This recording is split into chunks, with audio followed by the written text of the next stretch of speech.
السلام علیکم ورحمۃ اللہ وبرکاتہ۔ امید ہے آپ سبھی حضرات خیر و عافیت سے ہوں گے۔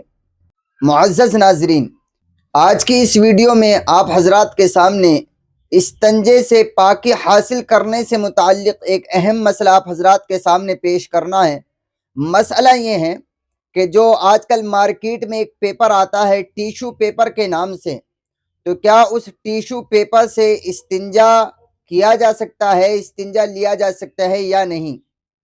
تو جواباً عرض یہ ہے کہ ٹیشو پیپر سے استنجا لینا یہ بالکل مٹی کے ڈھیلے سے استنجا لینے کے حکم میں ہے،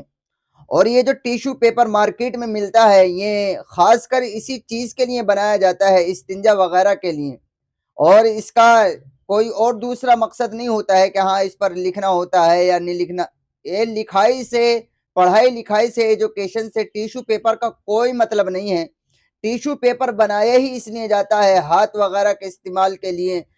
صاف کرنے کے لیے یا استنجا وغیرہ لینے کے لیے، انہی چیزوں کے لیے ٹیشو پیپر کا جو ہے استعمال کیا جاتا ہے، اس کو بنایا بھی اسی لیے گیا ہے۔ تو لہٰذا اگر کوئی شخص ٹیشو پیپر سے استنجا لے تو پاکی حاصل ہو جائے گی،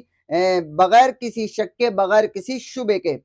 کیونکہ ٹیشو پیپر کا حکم بالکل وہی ہے جو مٹی کے ڈھیلے سے استنجا لینے کا ہے، مٹی کے ڈھیلے سے پاکی حاصل کرنے کا ہے۔ اس لیے اگر آپ مٹی کے ڈھیلے کی جگہ ٹیشو پیپر کا استعمال کرنا چاہتے ہیں تو آپ کر سکتے ہیں، اس سے پاکی حاصل ہو جاتی ہے۔ مگر میں پھر وہی بات کہوں گا جو میں نے اس سے پہلے کی ویڈیو میں یہ بات عرض کی تھی مٹی کے ڈھیلے سے استنجا لینے کے متعلق، کہ جب آپ ٹیشو پیپر کا استعمال کریں تو کوشش کریں اس کے بعد میں آپ پانی کا استعمال بھی کر لیں، اگر آپ کو بآسانی میسر ہو جائے۔ اور اگر جس استنجا کرتے وقت یا بڑا استنجا کرتے وقت آپ کو پانی نہیں مل پا رہا ہے یا آپ ایسے مقام پر ہیں تو آپ پہلے ٹیشو پیپر سے لے لیں، اس کے بعد جب آپ ایسے مقام پر پہنچ جائیں جہاں پر آپ کو پانی میسر ہو سکتا ہے بآسانی، تو آپ وہاں پانی سے بھی استنجا لے لیں، یہ بہتر طریقہ ہے۔